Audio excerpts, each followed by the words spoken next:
అందరికి నమస్కారం అండి. నేను మీ డాక్టర్ ముబీనా, ఆర్థోపెడిషన్. ఈరోజు చాలా మందికి మోస్ట్ కామన్ గా భుజం నొప్పి అనేది చాలా మందికి వస్తుందండి. అలాగే మన సబ్స్క్రైబర్ కొంతమంది భుజం నొప్పి గురించి కొన్ని టిప్స్ ఇవ్వమని చెప్పి కామెంట్ చేశారు.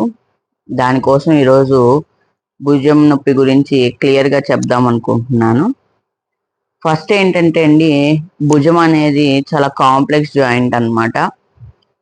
చాలా ఎముకలు, చాలా కండరాలు, చాలా లిగమెంట్స్ అంటాం, అవి అన్ని కలిసి తయారవుతుంది భుజం జాయింట్ అనేది. ఇప్పుడు ఆ భుజం జాయింట్ ఎలా ఉంటుందో చూపిస్తానండి. ఇది భుజం అండి మంది. దీనికి ఇది కాలర్ ఎముక. ఇదేమో వెనకాల వీపులో ఉండే స్కాపులా అంటాము. ఇదేమో మన ఈ చెయ్యి ఎముక.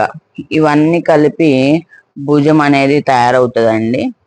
దీన్ని బాల్ అండ్ సాకెట్ జాయింట్ అని కూడా అంటాము. మీరే చూస్తున్నారు కదా, ఈ జాయింట్ అంతా ఇన్ని ఎముకలతో, ఇన్ని కండరాలతో. దీని మీద కండరాలు లేవు, ఇవన్నీ లిగమెంట్స్ అంటామండి. ఇవన్నీ లిగమెంట్స్ అంటాం. ఈ లిగమెంట్స్ తో ఈ లిగమెంట్స్ అన్ని కలిసి క్యాప్సూల్ అంటాం అనమాట. క్యాప్సూల్తో పక్కనంతా కండరాలు కలిపి తయారవుతుంది. దీన్ని రొటేటర్ కఫ్ మజిల్స్ అంటాం.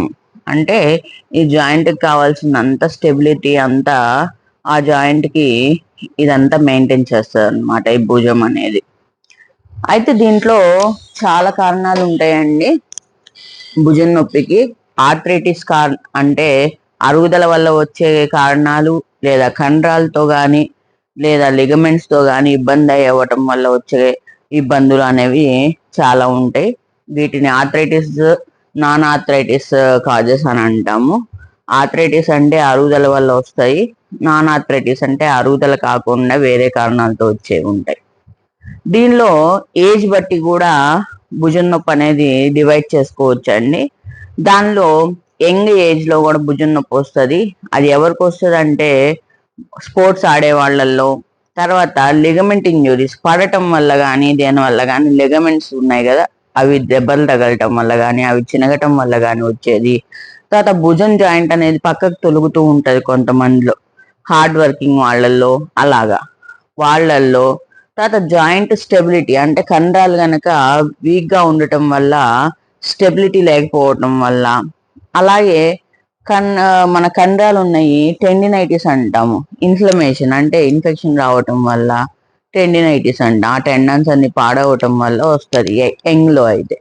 అదే ఓల్డ్ ఏజ్ లో అయితే ఏంటంటే, అంటే కొంతవరకు 40 years దాటిన తర్వాత వచ్చే భుజం నొప్పి కారణాలు ఏంటి ఉంటాయంటే, ఫస్ట్ అరుగుదల వల్ల ఉంటుంది, ఆర్థరైటిస్ చేంజెస్ అంటాము.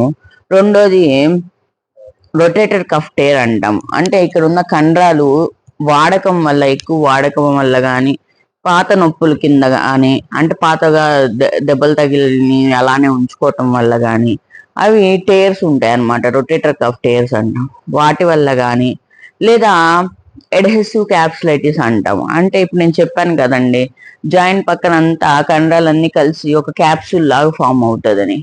ఆ క్యాప్సూల్లో ఇన్ఫ్లమేషన్ రావటం కానీ, ఆ క్యాప్సూల్ టైట్ గా అవ్వటం కానీ దాన్ని ఎడ్హెసివ్ క్యాప్సులైటిస్ అంటాం అన్నమాట. నెక్స్ట్ ఏంటంటే అండి, ఈ భుజం నొప్పిని ఎక్యూట్ కాజెస్, క్రోనిక్ కాజెస్ అని కూడా తీస్తాము. అంటే చాలా కాలం నుండి నొప్పి ఉన్న వాళ్ళు ఉంటారు, చాలా తక్కువ కాలం నుండి అంటే జస్ట్ ఇప్పుడే దెబ్బలు తగలటం వల్ల కానీ అలా ఉన్న వాళ్ళు ఉంటారు. ఎక్యూట్ కాజెస్ అంటాం వాటిని. అవేంటి అని అంటే స్పోర్ట్స్ ఇంజురీస్, తర్వాత షోల్డర్ డిస్లోకేషన్, ఇవన్నీ అప్పటికప్పుడు దెబ్బలు తగలటం వల్ల వచ్చే భుజం నొప్పి కాజెస్. అలా కాకుండా ఆర్థరైటిస్, క్రోనిక్ కాజెస్.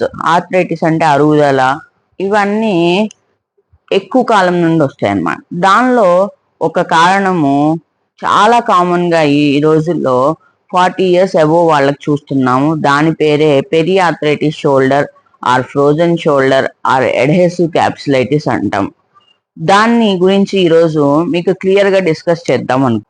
పెరియార్థరైటిస్ షోల్డర్ అంటే ఏంటి అని అంటే అండి, మన జాయింట్ క్యాప్సూల్ అంతా బాగా ఎక్కువ కాలం నుండి దాన్ని జాయింట్ వాడకపోవటం వల్ల కానీ, దేని వల్ల కానీ ఇన్ఫ్లమేషన్ అవ్వటం కానీ, టైట్ గా అవ్వటం కానీ, అయ్యే అవకాశం ఉంది.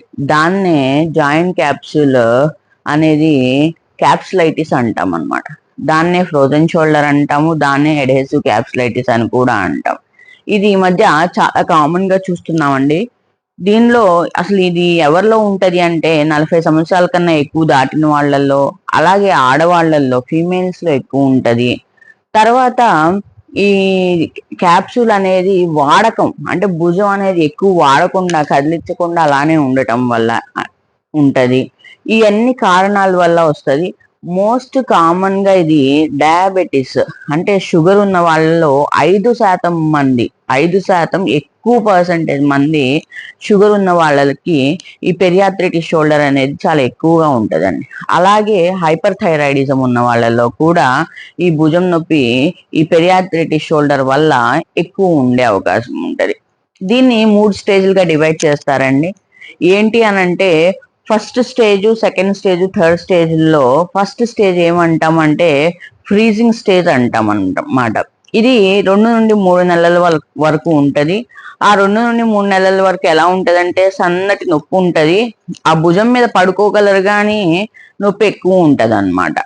నెక్స్ట్ రెండో స్టేజ్ ఏంటి అనంటే ఫ్రోజన్ స్టేజ్ అంటాం. ఇది 9 నెలల వరకు కూడా ఉండొచ్చు. 2-9 నెలల వరకు కూడా ఉండొచ్చు.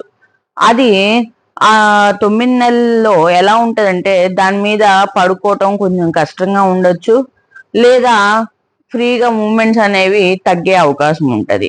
దీనిలో స్టేజ్‌లు బట్టి మూవ్‌మెంట్స్ అనేది మనం ఈ జాయింట్ అనేది సరిగ్గా కదిలించలేమన్నమాట. ఈ మూవ్‌మెంట్స్ అనేవి తక్కువ ఉంటాయి. ఈ భుజం మూవ్‌మెంట్స్ అనేవి. సో, వీళ్ళని సెకండ్ స్టేజ్‌గా అంటాము. తర్వాతన మూడో స్టేజ్ ఏంటి అనంటే రికవరీ స్టేజ్. రికవరీ స్టేజ్‌లో ఏమైతది అనంటే అసలు ఆ భుజం మీద పడుకోవటానికే కష్టంగా ఉంటది. పెయిన్ అనేది రాత్రిపూట ఎక్కువ అవుతదన్నమాట. ఇలాగా 3 స్టేజ్‌లో డివైడ్ చేయటం జరిగింది దీన్ని. ఇది సుమారుగా సంవత్సరం వరకు కూడా ఉండే అవకాశం ఉంటది. దీన్ని ఎలా మనం ప్రివెంట్ చేసుకోవచ్చు అంటే చిన్న చిన్న ఎక్సర్సైజులు, భుజం ఎక్సర్సైజెస్ ఉన్నాయండి. ఇలా భుజాన్ని తిప్పడము, మళ్ళీ వెనక్కి తిప్పడము, తర్వాత మెల్లగా వంగి తిప్పడము, అలాగే గోడ మీద చిన్నగా ఇలా ఇలా ఇలా ఎక్సర్సైజ్ చేసుకుంటూ పై వరకు వెళ్ళటము, ఇలాంటి ఎక్సర్సైజెస్ ఉంటాయి అన్నమాట. వాటిని చేసుకుంటూ ఫస్ట్ స్టేజ్‌లో ఉన్నప్పుడే ప్రివెంట్ చేసుకోవచ్చు దీన్ని. దీన్ని ఇంకా ఎలాగా అంటే ఈ పక్కనున్న కండరాలకి చిన్న చిన్న ఎక్సర్సైజెస్ అన్నమాట. అంటే స్ట్రెంగ్త్ పెరగటానికి మనం భుజంది స్ట్రెంగ్త్ పెరగటానికి ఎక్సర్సైజులు చేసుకోవటం వల్ల కూడా దీన్ని రాకుండా చూసుకోవచ్చు. అయితే ఒకవేళ వచ్చిన తర్వాత మనం ఎలా దీన్ని ఎలా ట్రీట్మెంట్ చేసుకుంటామంటే చిన్న చిన్న పెయిన్ కిల్లర్స్ వాడుకుంటూ ఎక్సర్సైజ్ చేసుకుంటూ లేదా చాలా రోజుల తర్వాత కూడా పెయిన్ ఉంటుంది అని అంటే చిన్న స్టెరాయిడ్ ఇంజెక్షన్ ఇస్తామండి భుజంలోకి. దాన్ని చేసి పెయిన్ ని తగ్గించొచ్చు. అయితే దీని తర్వాత కూడా కొంతమందికి పెయిన్ ఉంటదండి. వాళ్ళని ఏం చేస్తామంటే లైట్ గా మత్తిచ్చేసి పూర్తిగా మనిషికి క్లోజ్డ్ రిడక్షన్ అంటాం అనమాట. క్లోజ్డ్ మ్యానిపులేషన్ అండ్ రిడక్షన్ అంటాం.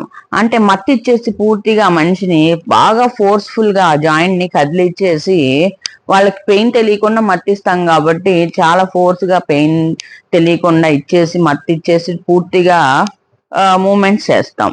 అప్పుడు లోపల ఉన్న క్యాప్సూల్ అనేది అడ్హరెంట్ క్యాప్సూల్స్ అంట. అంటే అతుక్కుపోయి ఉంటాయి అన్నమాట. లోపల గుజ్జు అంతా అతుక్కుపోయి ఉండి అదంతా బ్రేక్ చేస్తాం క్లోజ్డ్ మ్యానిపులేషన్ లో. చేసిన తర్వాత అది జాయింట్ ఫ్రీ అయిపోతుంది. ఇంకా అప్పటి నుండి రెగ్యులర్ గా మళ్ళీ ఆ క్యాప్సూల్ అనేది అతుక్కోకుండా రెగ్యులర్ గా ఎక్సర్సైజెస్ చేసుకోమని చెప్తాం అన్నమాట. దీన్నే క్లోజ్డ్ మ్యానిపులేషన్ అంటాం. జాయింట్ మ్యానిపులేషన్ అంటే పూర్తిగా కదిలిస్తాం మనం చేతితో. Next Frozen shoulder is defined by shoulder joint stiffness and discomfort. Typically, signs and symptoms start out mild before getting worse. Symptoms usually improve over the course of 1 to 3 years. Frozen shoulder usually progresses in 3 stages. The freezing stage causes the shoulder to become painful to move, and its range of motion is constrained. This phase lasts for 2 to 9 months. Frozen stage, during this time, the pain may subside, the shoulder does however stiffen up more and becomes more difficult to use. This phase lasts 4 to 12 months. The thawing stage, the shoulder's range of motion starts to increase. This phase lasts 5 to 24 months. ఇలా చేసిన తర్వాత కూడా కొంతమందికి pain ఉండే అవకాశం ఉంటది. వాళ్ళని ఏం చేస్తామంటే ఆర్థ్రోస్కోపిక్ రిపేర్ చేస్తాము. లోపల ఆర్థ్రోస్కోపిక్ మనకి ఎలాగైతే కీ హోల్ సర్జరీస్ వచ్చినాయో అలాగే లోపలికి పంపించి ఆ పక్కనున్న అడ్హెషన్స్ అంటాం, ఆ పట్లన్నిటిని విడదీస్తాం అన్నమాట. తీసేసి ఫ్రీగా జాయింట్ కదిలేలాగా హెల్ప్ చేస్తాం. సో దీనివల్ల ఇలాంటి ఇలాంటి మళ్ళీ ఇంకా రాకుండా ముందుగానే కనుక్కొని ఫస్ట్ స్టేజ్ లో ఉన్నప్పుడే కనుక్కుంటే ఇంత దూరం వెళ్లకుండా మనం చిన్న చిన్న టిప్స్ తోనే మనము దీన్ని ప్రివెంట్ చేసుకోవచ్చు. సో ఈ ఇన్ఫర్మేషన్ మీకు హెల్ప్ఫుల్ గా ఉందనుకుంటున్నాను. Thank you.